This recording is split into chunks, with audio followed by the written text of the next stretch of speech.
Allahu Akbar, Allahu Akbar.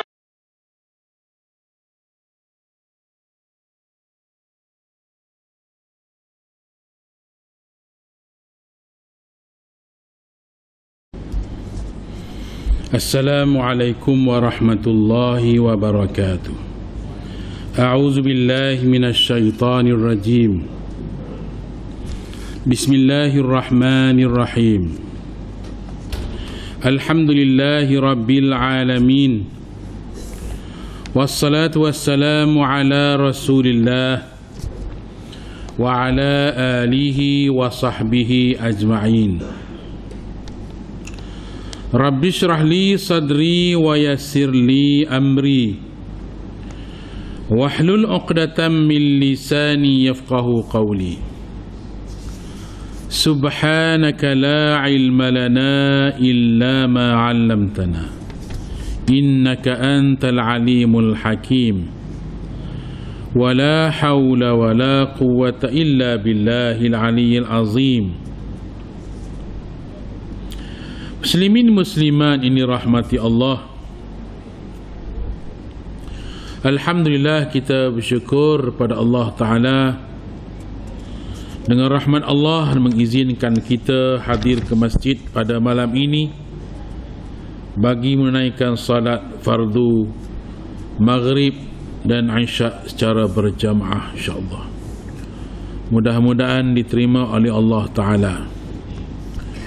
Sementara itu, marilah kita melihat beberapa hadis Nabi sallallahu alaihi wasallam yang mana sebuah hadis riwayat daripada Abi Hurairah radhiyallahu anhu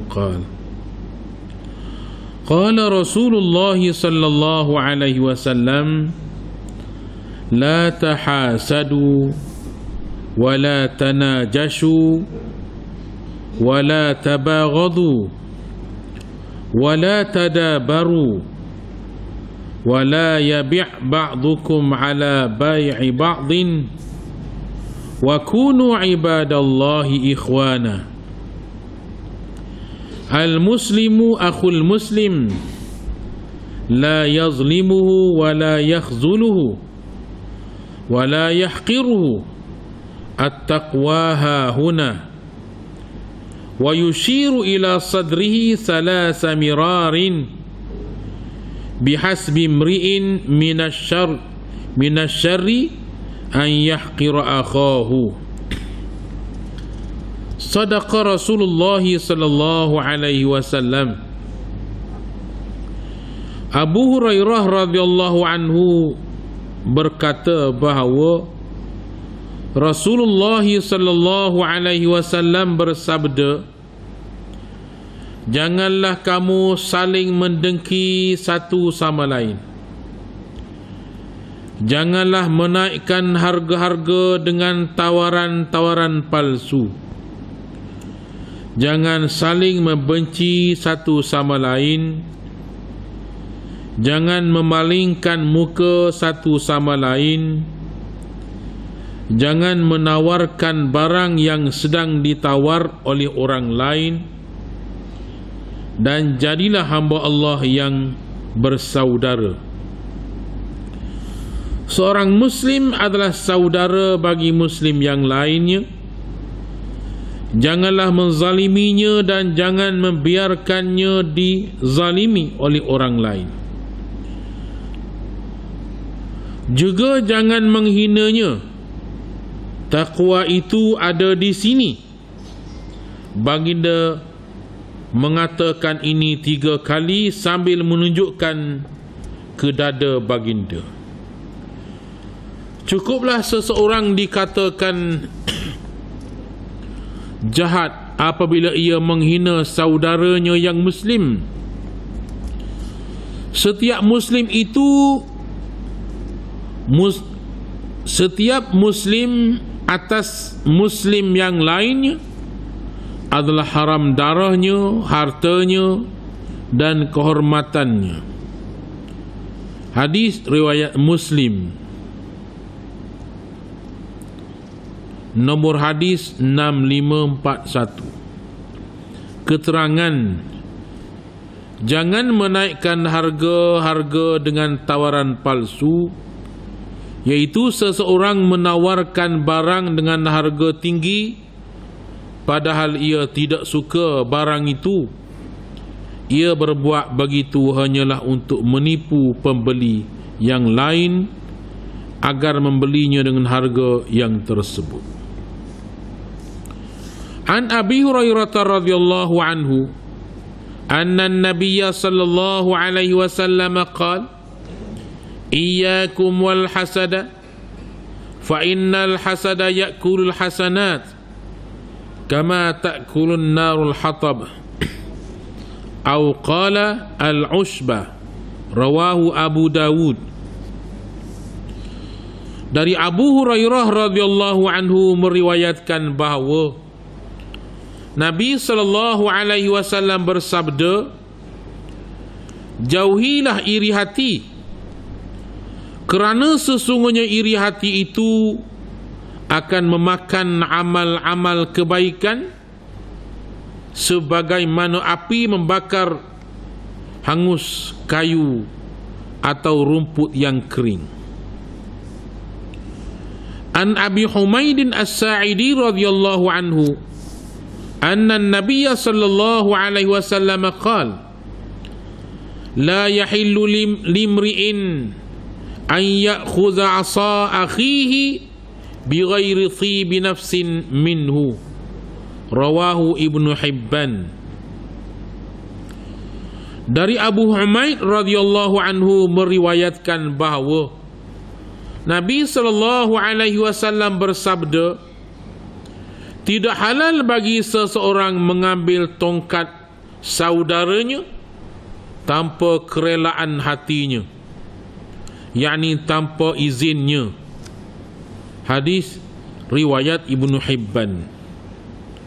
Wa an Yazid radhiyallahu anhu annahu sami'a an-nabiy sallallahu alaihi wasallam yaqul la ya'khuzanna ahadukum mata'a akhihi la'iban wala jadan.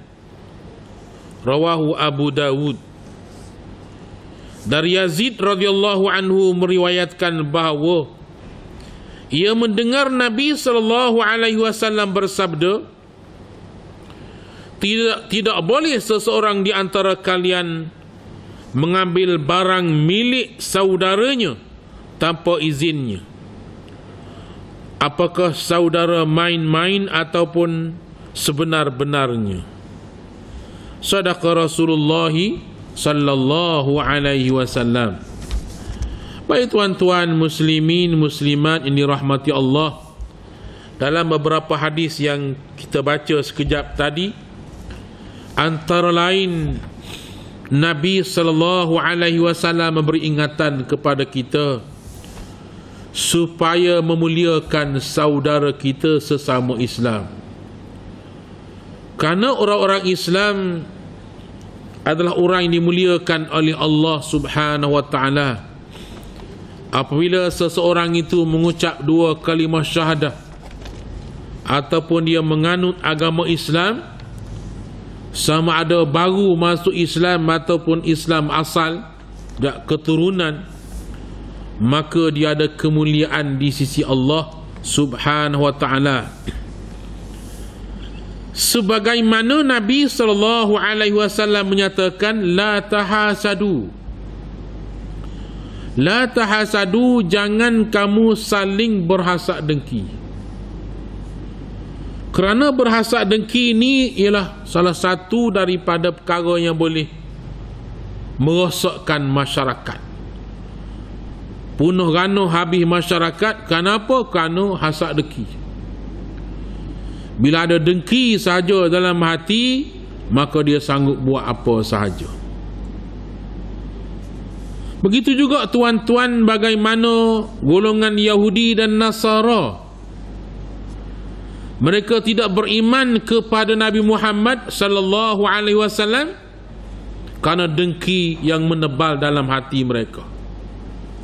Sebagaimana dinyatakan oleh Allah Ta'ala, kuffaran hasadan min indi anfusihim min ba'di ma tabayyana lahumul haqq. Kuffaran, kekufuran dan hasad dengki yang menebal dalam hati mereka, dalam jiwa mereka. Orang-orang Yahudi dengki kerana Nabi Muhammad sallallahu alaihi wasallam dilahirkan bukan daripada kalangan Yahudi. Orang Nasrani juga dengki kerana Nabi Muhammad sallallahu alaihi wasallam bukan daripada kalangan mereka. Itu sahaja tuan-tuan yang mereka menolak, tidak mahu beriman kepada Nabi Muhammad itu. Bukan mereka tak kenal Nabi, bukan mereka tidak tahu bahawa Nabi akhir zaman begini-begini. Bahkan disebut dalam kitab Taurat, kitab Injil, cara terperinci tentang sifat-sifat Nabi akhir zaman. Pada awalnya mereka tercari-cari dan mereka ingin bertemu dengan Nabi akhir zaman itu.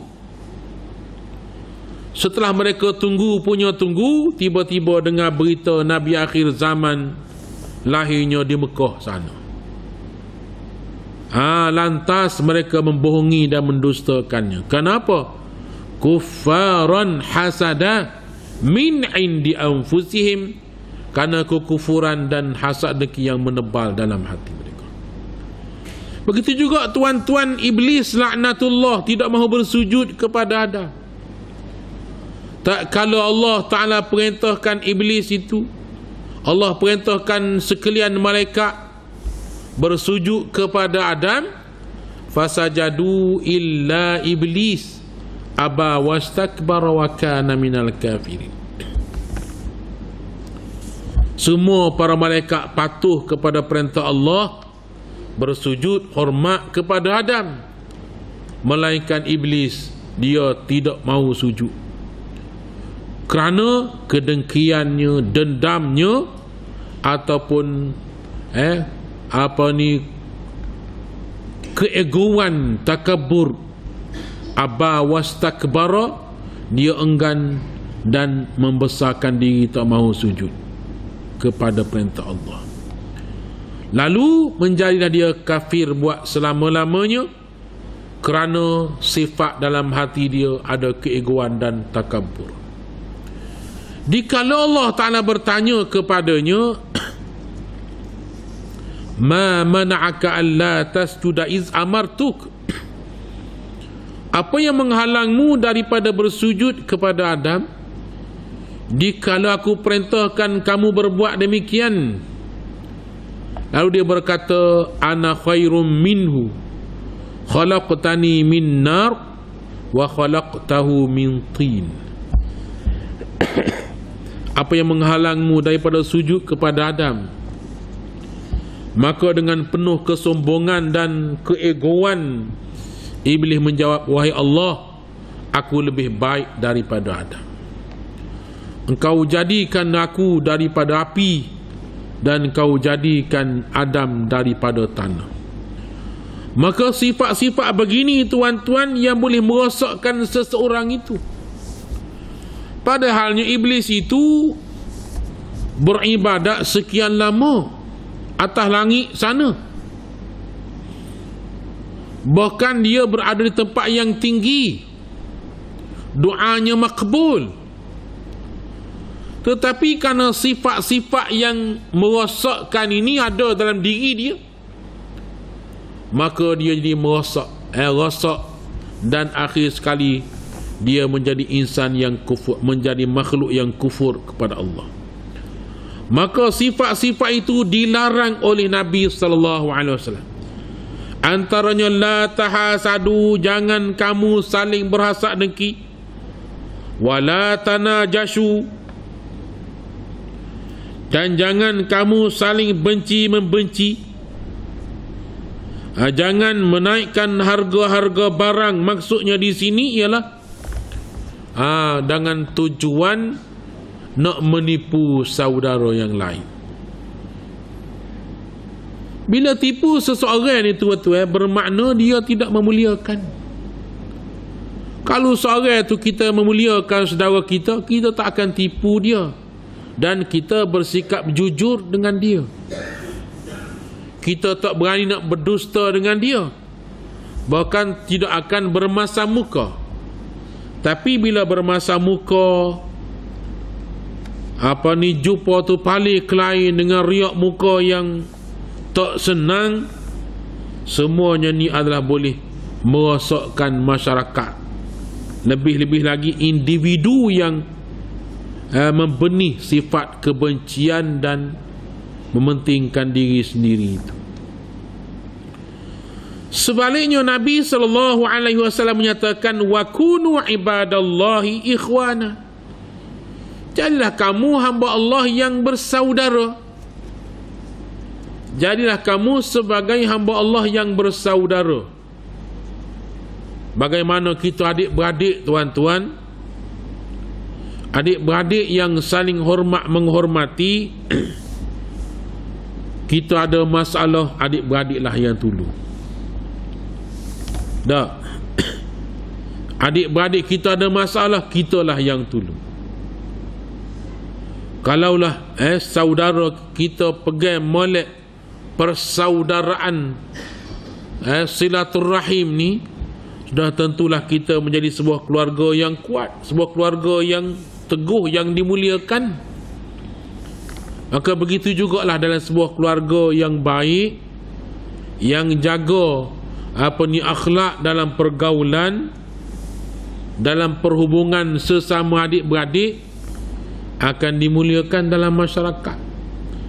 Begitu juga masyarakat yang saling memuliakan antara satu sama lain, masyarakat itu akan menjadi mulia, dan penduduk dalam kampung itu atau masyarakat itu akan rasa tenang dan tenteram, kerana tak ada orang deki, tak ada orang bergaduh antara satu sama lain, bahkan hormat menghormati sesama mereka. Maka Nabi berpesan, wa kunu ibadallahi ikhwana. Jadilah kamu sebagai hamba Allah yang bersaudara, yang saling hormat menghormati. Al-muslimu akhul muslim. Seorang muslim yang lain adalah saudara kepada muslim yang lain. Baik itu tuan-tuan kita orang Islam ini adalah sama-sama kita mengabdikan diri kepada Allah Tuhan yang satu. Sama-sama kita bernabikan Nabi Muhammad sallallahu alaihi wasallam, nabi yang satu, kiblat yang satu, sama-sama mengucap dua kalimah syahadah. Maka sudah tentulah tuan-tuan kita bersatu hati. Dalam saf solat pun kita ikut imam serentak. Sami Allahu akbar rakaat, kita pun rakaat. Sami Allahu liman hamidah, kita pun bangkit daripada rakaat. Tak ada kita mendahului imam. Maka dalam semaya dibawa pada luar sembahyang juga membentuk kita beradab dan berakhlak mulia. Tuan-tuan muslimin muslimat dirahmati Allah, itulah indahnya Islam. Agama Islam adalah agama yang murni, yang mulia, yang tidak ada amalan dalam amalan yang lain. Umat Islam yang berpegang teguh dengan solat berjamaah, yang menjaga akhlak-akhlak ataupun menjaga agama mereka, lebih tenang hidup dan lebih bersatu hati. Kalau kita tengoklah orang-orang yang bukan Islam, mereka tak dapat nak berhimpun. Mereka kerah nak berhimpun atas apa? Nak berhimpun pada rumah ibadat mereka, mereka tak berjaya nak menghimpunkan dengan jumlah yang berkekalan. Adapun orang beriman tu boleh himpun dengan satu laungan azan, berderu-deru pakat mari masjid, dengan keretanya, motosikalnya, basikalnya, sapa ke masjid, berom-beram penuh masjid. Lebih-lebih lagi hari Jumaat. Perhimpunan 5 kali sehari semaya fardu. Perhimpunan bulanan atau mingguan hari Jumaat. Perhimpunan tahunan sekali setahun di Mekah. Umat Islam rela menghabiskan sejumlah wang untuk mengerjakan ibadah haji. Datang beribadah, menunaikan ibadah haji, seluruh pelosok dunia juta-juta boleh himpun setiap tahun. Agama-agama lain tak berjaya nak himpun seramai itu. Walaupun atas dasar apa sekalipun mereka tak berjaya. Bahkan perhimpunan dalam agama-agama lain sudah tentu akan mencetuskan perbalahan, pergaduhan. Bila perhimpunan besar sahaja akan berlakulah perkara-perkara keganasan, cetuskan perbalahan keganasan. Tetapi umat Islam berhimpun, genak-genak minggu, genak-genak tahun berhimpun, tapi tak berlakunya keganasan dan kekacauan. Itulah menunjukkan bahawa bersatu hatinya orang beriman tu, orang Islam tu bersatu hati. Kenapa? Nabi dah pesan dah, al-muslimu akhul muslim, la yazlimuhu wa la yakhzuluhu. Jangan dia buat zalim kepada saudara dia. Jangan buat nyanyo antara satu sama lain. Yang mana dalam Islam, bagaimana hadis ini? Nabi SAW menyatakan, la yahillu limri'in an ya'khuza 'asa akhihi bighairi tibi nafsin minhu. Tidak halal bagi seorang ambil tungkak saja, ambil tungkak saudaranya bighairi tibi nafsin, tanpa keredaan ataupun tanpa keizinan daripadanya. Tukak boleh jadi batin nyapu je. Duk bawa mari je gu duk jalan tu apa gagah kena bantu kena tukak. Bukan mahal pun. Batin nyapu je ataupun akar kayu saja. Tiba-tiba dia sandar situ. Ada orang ambil tukak tu lepak.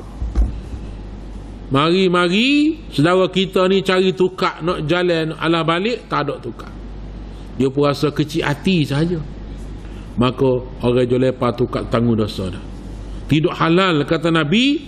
Tidak halal maknanya haram lah perbuatan begitu. Bukannya tukak tu harga beratus-ratus, boleh jadi batai ubi kau batai nyapu je, tapi kamu telah menyusahkan ke saudaramu. Apatah lagi bila dia balik nanti rebah tengah jalan kerana tongkat dia tak ada, menyebabkan kecederaan dan bawa kepada mati misalnya, maka kamu tanggung dosa besar. Itulah dia nak gambarkan betapa Islam ini sangat mendidik penganutnya supaya saling memahami antara satu sama lain. Jangan anggap remeh. Begitu jugalah kita kiaskanlah. Nabi sebut tungkak, maka kiaskanlah dengan selipar orang, kasut orang, apa saja payung kau dia bawa mari masjid. Selipar, walaupun selipar jepur tembuh daripada selipar tu, jangan dikenak selipar dia. Jangan dibuang. Selipar ni baku siapa bawa mari masjid. Melainkan selipar tu tak ada tuai lama duk sebek situ. Tak. Malu petugas masjid berhaklah untuk menjaga kebersihan masjid, nak kau lipat buruk dah ni duk sebek tak ada tuai ni. Dan itu siapa untuk dibuang. Tak ada tuai sebagainya. Tapi nak beritahunya, kalaulah ada tuan dia yang tuan dia masih sayang benda tu, walaupun benda tu pada nilaian kita tak ada rega dah, tapi bagi orang yang punya dia masih rasa berga, maka jangan dibuang. Jangan dikhianati. Maka la yahillu limri'in, tidak halal bagi seseorang yang mengambil tungkak saudaranya dengan tanpa kebenarannya, tanpa kerelaannya. Apatah lagi tuan-tuan, ambil benda yang berharga, yang dia sangat memerlukannya.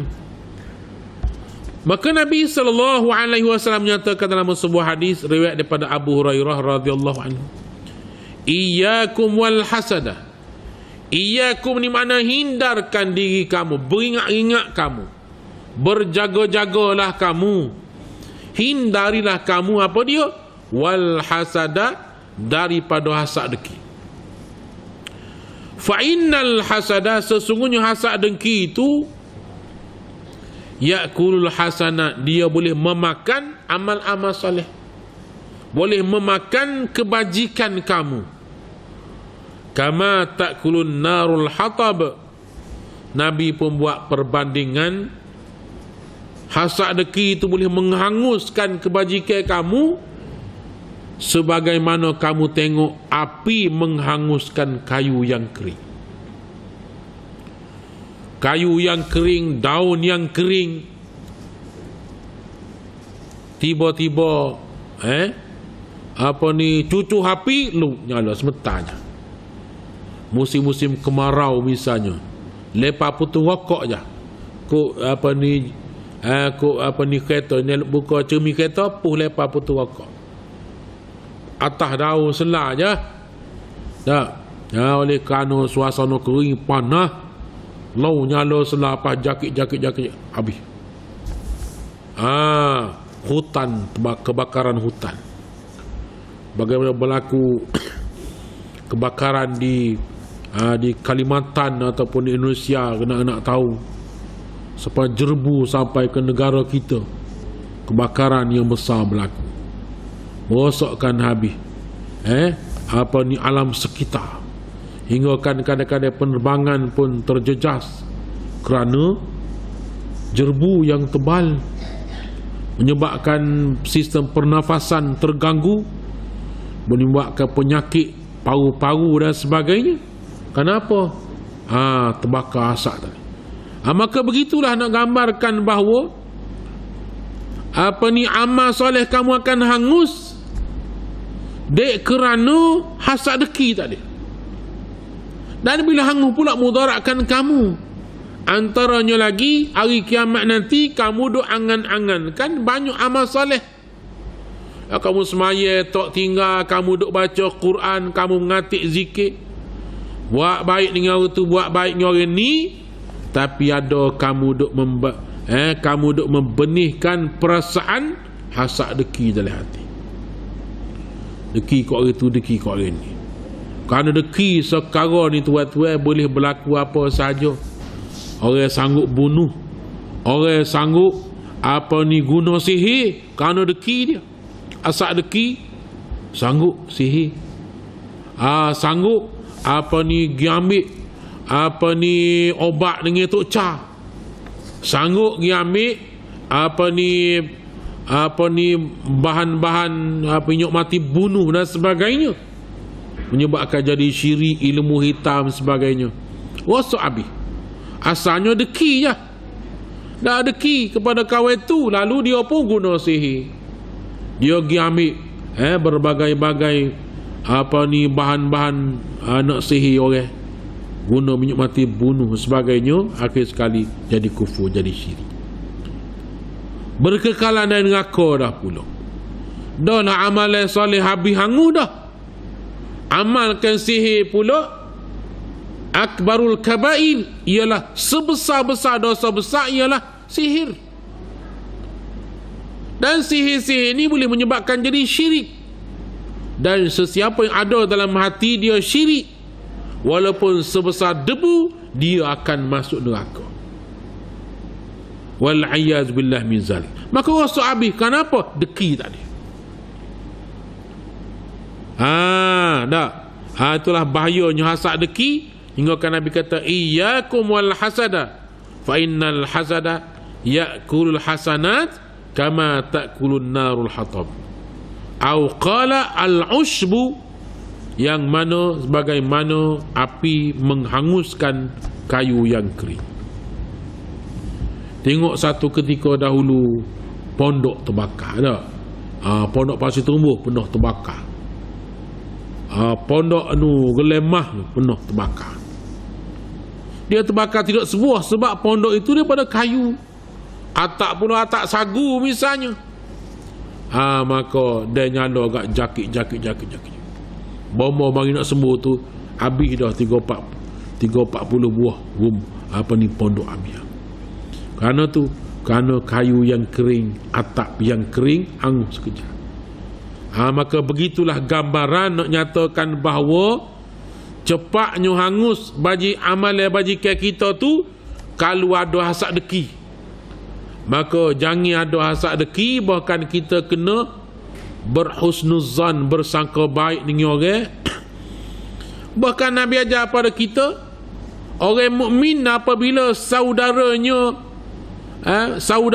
mendapat kegembiraan, kita tumpang gembira dan ucap tahniah padanya. Musim-musim anak-anak masuk gapa ni dapat mengaji, sambung pengajian, kita pakai ucap tahniah, tumpang gembira sama. Ada rakan-rakan kita yang dapat menantu, dapat besan, sama-sama ucap tahniah, tumpang gembira sama kerana kegembiraan saudara kita. Jangan iri hati. Oleh kerana dia dapat menantu yang yang gaji mahal boleh jadi, comel boleh jadi, deki. Jangan macam-macam lah. Tak. Bahkan kita kena tumpang gembira sama bila rakan kita gembira. Bila saudara kita bersedih, kita kena ucap takziah dan kita kena saling menasihati. Satu lagi hadis Nabi sallallahu alaihi wasallam yang kita bacakan sekejap tadi,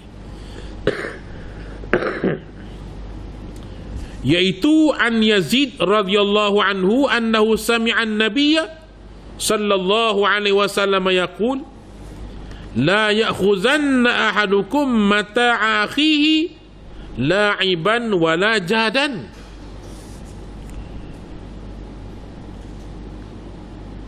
La ya'khuzanna, ini ada tu taukid. Nabi kata jangan sekali-kali kamu mengambil, tidak boleh seseorang di antara kalian mengambil barang milik saudaranya tanpa izinnya, apakah secara main-main ataupun sebenar-benarnya. Nak ngosek misal, tak saja nak perkenalkan kawan, lalu dia pun ambil barang dia. Bagaimana tukak tadi dah. Tak, dia gorah je ambil tukak susu, kahwin tukak cari tukak. Bukan main sedih dia, cari selipar tak jumpa ada sebelah. So lagi mana nuh pas dari lokenya lepak ni. Nak gorah je. Jangan sekali-kali dosa. Walaupun kamu dok besok gorah, tapi jangan amalkan. Jangan amalkan bergurau sedemikian, kerana boleh menyebabkan rakan kamu bersedih hati dan dia rasa berkecil hati. Lebih-lebih lagi malu. Kita gurau biasa je, bagi dia malu. Nak gurau je tapi rupa-rupanya malu.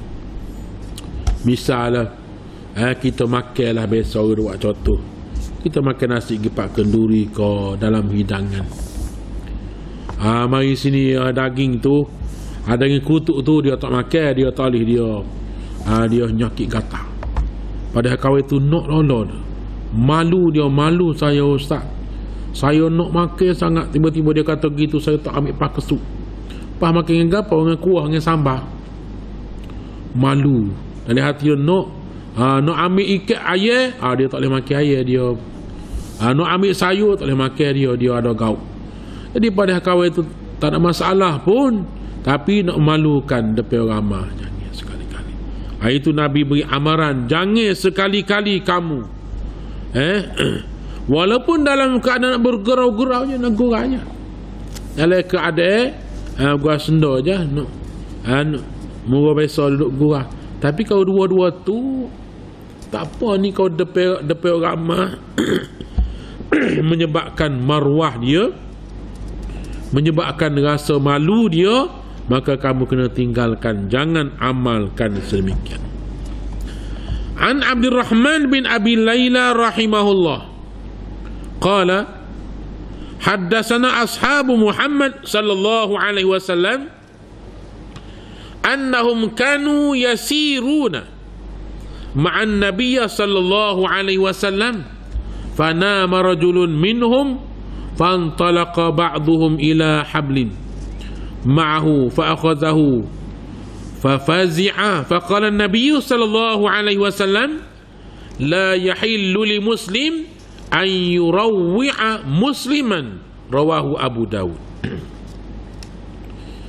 Dari Abdurrahman bin Abi Layla rahimahullah berkata, para sahabat Muhammad sallallahu alaihi wasallam telah menceritakan kepada kami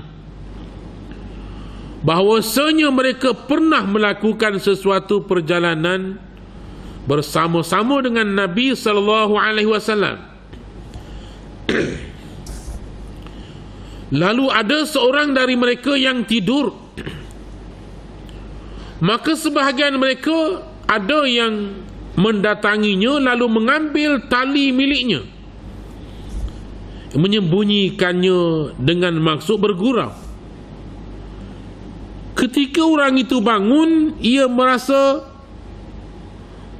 cemas kerana talinya tidak ada. Atas hal ini Nabi sallallahu alaihi wasallam bersabda, tidak halal bagi seorang muslim menakut-nakuti, yakni menimbulkan cemas rasa muslim yang lain. Hadis riwayat Abu Dawud.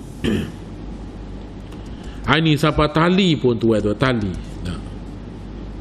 Tali panihannya, tali itu bukanlah keperluan yang penting sangat, cuma dia kita wasbah lah ke apa, wasbah duk bila tali dia sipu-sipu buat zikir ke apa, duk jenera kak nyo genggai tu terbuka kak, orang ni pun ambil susu dah mana wasbah, mana tali aku, cemas, rasa cemas barang dia hilang, tak ada.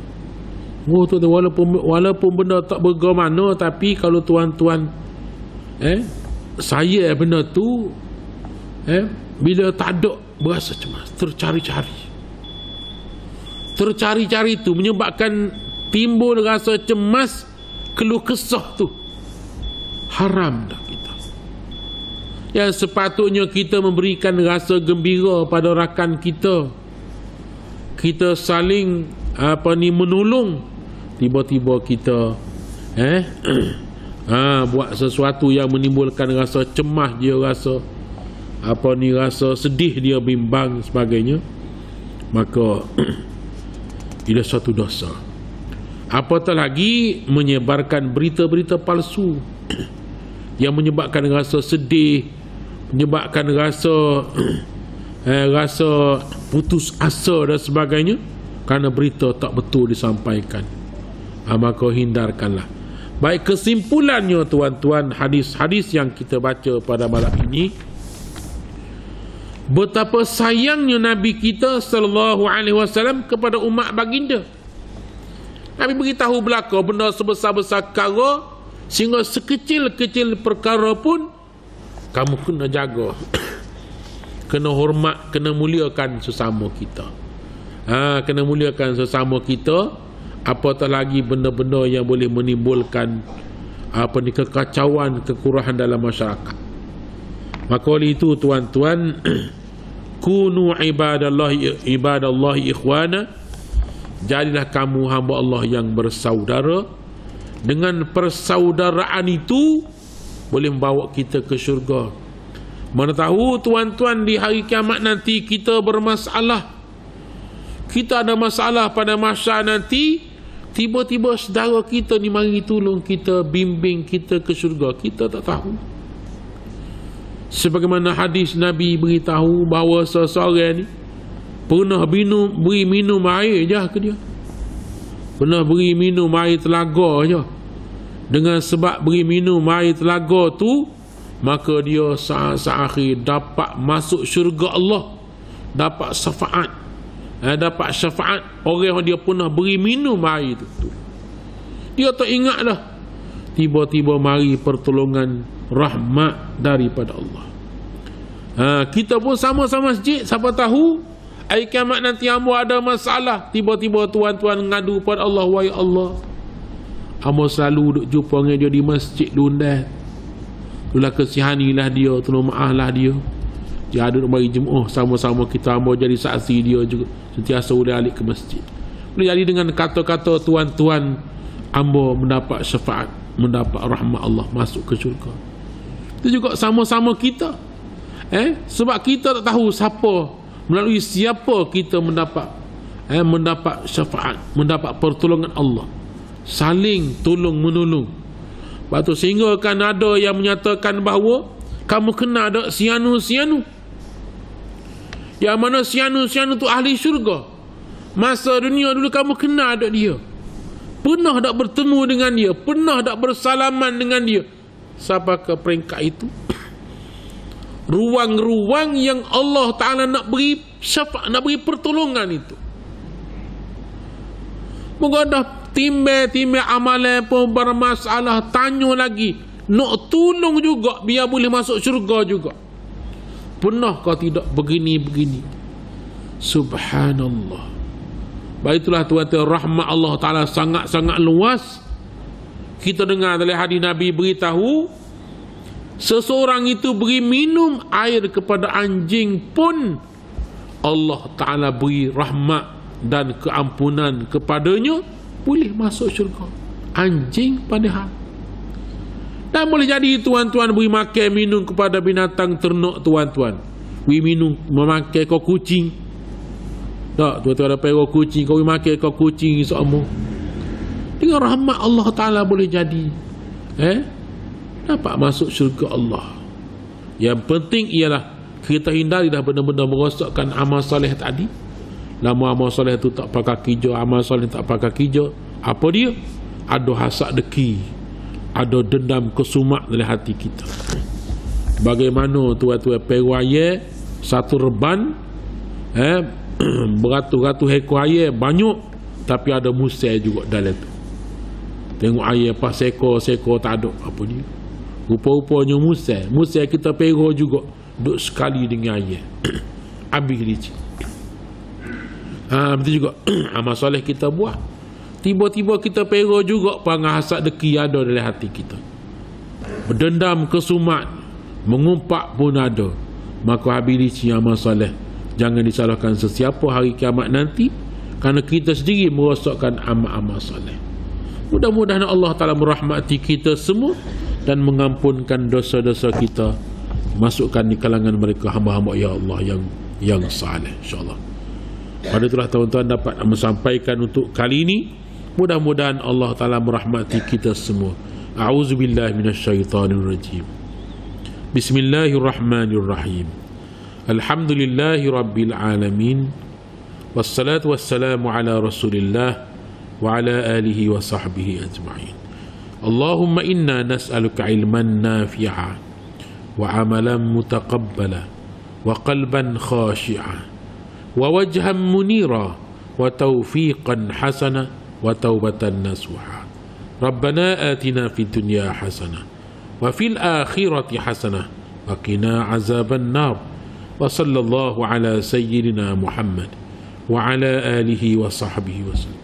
Walhamdulillahi rabbil alamin. Taqabbalallahu minkum.